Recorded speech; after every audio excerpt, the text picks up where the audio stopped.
Guys, do you know when we talk about race and gender in America, most people imagine big political arguments or historical debates. But sometimes the most dangerous moments happen in the quietest ways with something as simple as a tear. Today, guys, we are diving into one of the most emotional charged and uncomfortable topics in interracial relationships, the power and perception of white women's tears. This isn't just about emotion, it's about history, perception, and survival. For centuries, society has been conditioned to react to those tears differently. When a white woman cries, the world often stops. But when a black woman cries or when a black man is accused, the world rarely listens the same way as white women. The sources we are reacting to today unpack that emotional imbalance where one person's pain can become another person's danger. So let's break this down, guys, carefully, not to divide, but to understand why so many people, black and white, believe that white women's tears can be the most dangerous thing in America.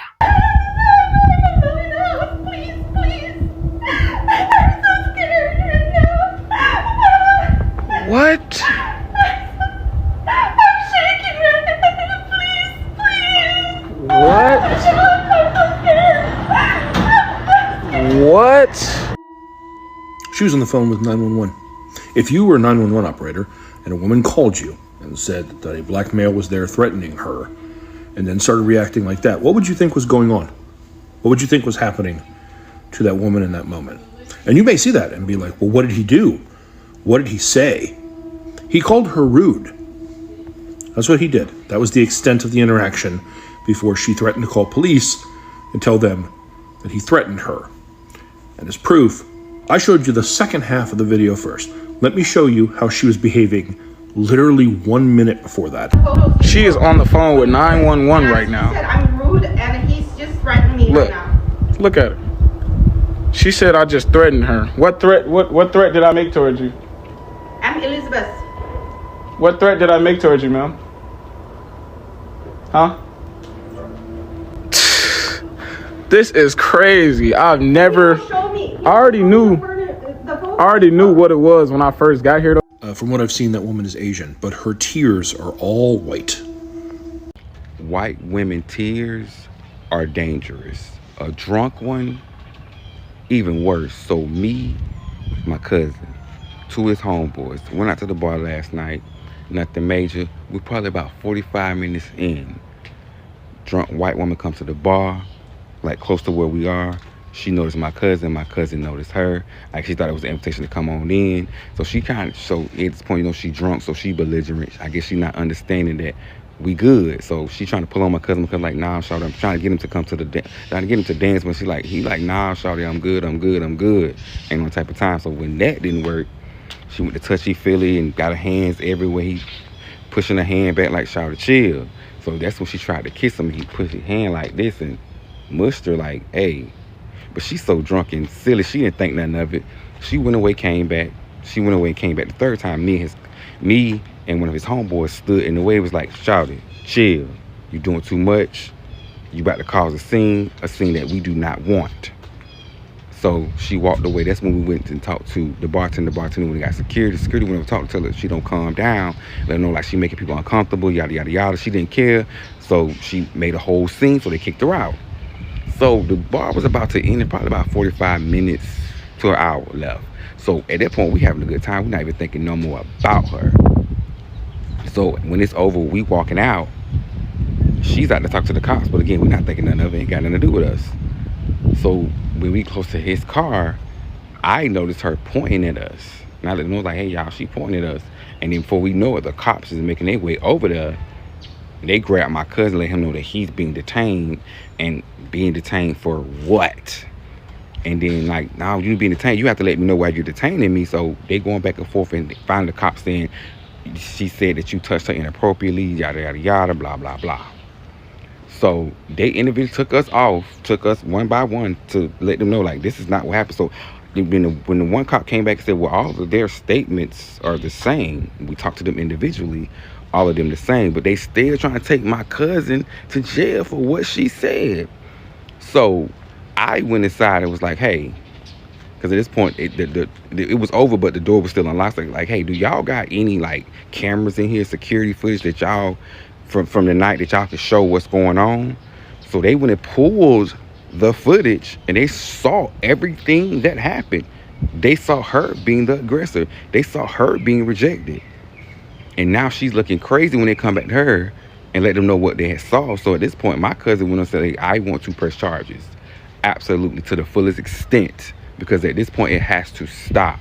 And the fact that these white cops were going to take my cousin to jail on the word of a white woman, and it had not been for the camera footage, they weren't gonna believe 4 black men over a white woman. I tell y'all, I was so disgusted with the cops. That's why I don't like them anyway. And they all can, never mind. But anyway, at this point, this is why I tell you I keep my circles black.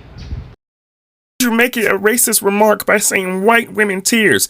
And why did you waste my time by being a dweeb who doesn't read? White women tears is a phenomenon that's been studied for decades by people much smarter than you. It's a real thing. Over the course of history, white women have used their emotions and their tears to vilify black people to the point where they are arrested or killed. The lynching of Emmett Till immediately comes to mind.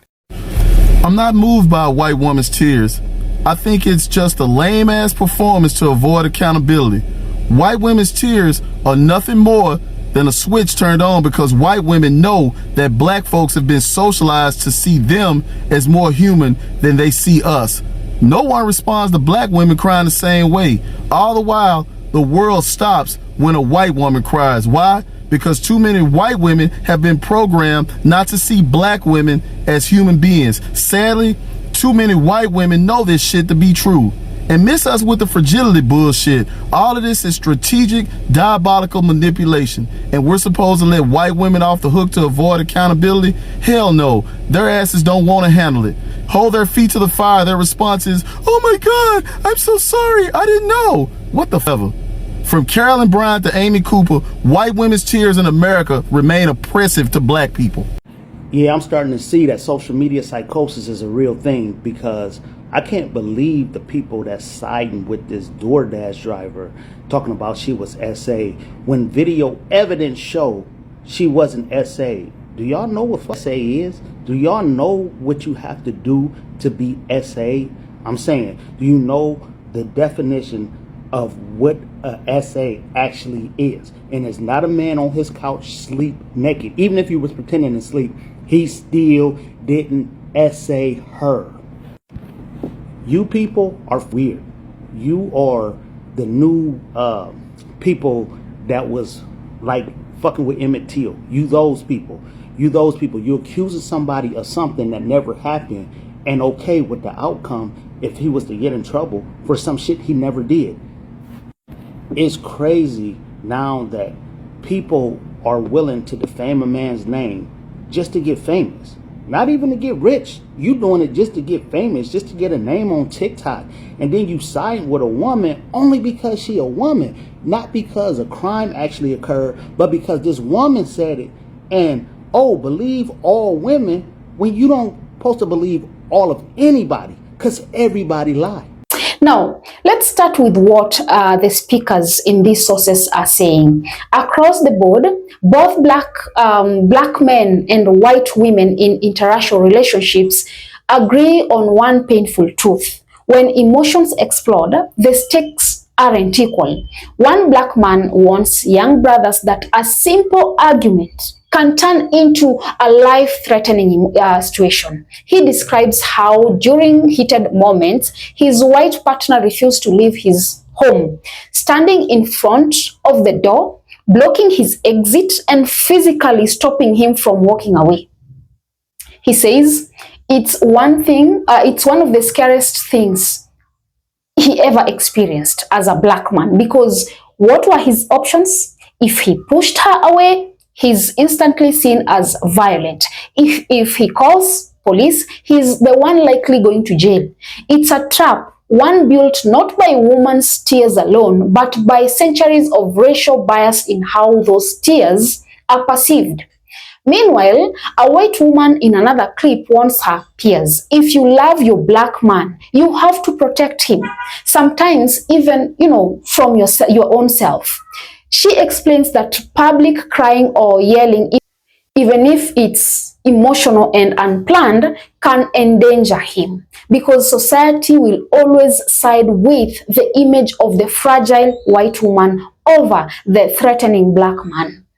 This isn't just relationship drama. It's the modern echo of an old, deadly pattern, one that history has repeated more times than we can count. Well, to understand why so many people describe white women's tears as the most dangerous thing in America, we have to, go beyond relationships and look at the system that gives those tears such power.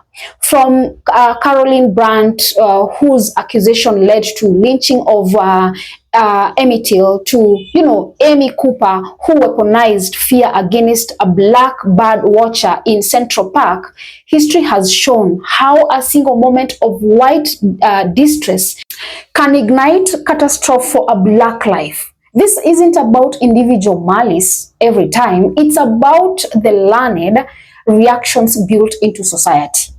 When a white woman cries, the world rushes to comfort her. When a black woman cries, people look away. When a white woman screams about a black man, the world reacts before asking questions. That is the imbalance the speakers are talking about. The black men in these discussions describe an everyday fear, not of their partners, but of the system's response to their partner's emotions. They know that if a white woman screams or cries about them in public, all hell will break loose. Police won't ask who started it. Bystanders won't ask what really happened. He'll be on the ground in cuffs before a single truth is told. That fear isn't paranoia, it's survival instinct. It's the product of hundreds of years of a social script where white innocence is believed before black humanity is even seen. Now, here's where the conversation becomes even deeper, because not all white women who cry are doing so with intent to harm, but intent doesn't erase impact. The power of those tears is not just emotional, it's systemic. That is why some white women in these sources are calling each other out. They are saying, if you love a black man, you have to understand that your emotions can cost him everything. They are not saying, don't cry. They are saying, know when and where and what it means when you do it.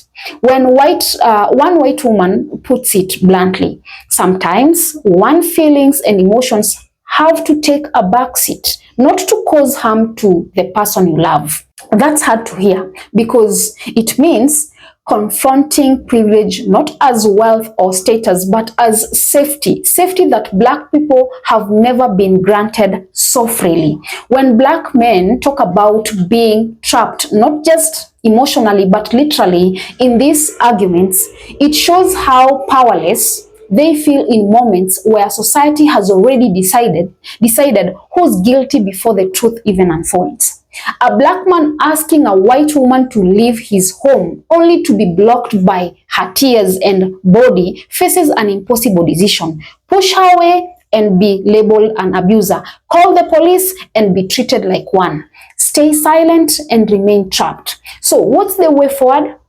Again, for many, it starts with awareness and accountability. White women, especially those in interracial relationships, are being urged to understand that protecting their partner sometimes means controlling their own emotional reactions in public. It means knowing that their pain will always be believed before his safety is considered. It means protecting him from the system's response to you. And guys, for black men, the lesson is caution and boundaries. When you see that pattern forming, when the argument turns emotional, when the space feels unsafe, walk away. just walk away, run for your life, leave the room, end the relationship there and there if it becomes a cycle of emotional traps. Because in a world still built on biased perceptions, survival must come before pride. At its core, this conversation isn't about attacking white women or shaming emotion. It's about examining how one group's emotional expression has been historically empowered to silence and endanger another's existence. It's about seeing tears not just as emotion, but as a weapon society taught us to fear. And yet, the hope here is that this awareness can change things. If both partners recognize the unequal weight of those reactions, real progress can happen. Empathy can replace fear, and responsibility can replace denial. Because the ultimate goal isn't to suppress emotion, it's to build relationships and societies where no one's feelings can destroy another person's life, where accountability, not innocence, determines who gets heard, and where the sight of someone crying doesn't mean someone else has to die. Guys, drop a comment. Let me know. Do you agree? Also, remember to subscribe, like, and share as well. And until next time, bye-bye.